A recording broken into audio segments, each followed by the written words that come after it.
Free fire গেমটা এমন একটা গেম যেটা যে একবার খেলছে সে বারবার খেলতে মনে চায়।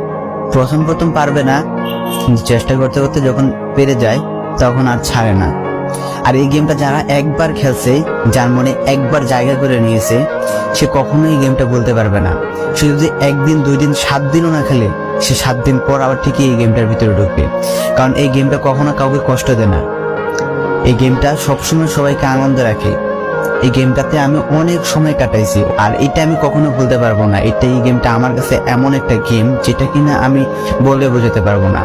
এন্ড এই গেমটা শুধু আমার কাছে না, আমি মনে করি যে প্রত্যেকটা ফ্রি ফায়ার প্লেয়ারের কাছে অনেকটা ইমোশনাল টাইপের একটা গেম হয়ে গেছে। কারণ এই গেমটাতে বর্তমানে যে অবস্থা হচ্ছে, যে গেমে এমন আপডেট দিতেছে, আপডেট দেওয়ার কারণে পুরো গেমটাই চেঞ্জ হয়ে যাচ্ছে। আগের ফ্রি ফায়ার আর আগের মতো নেই।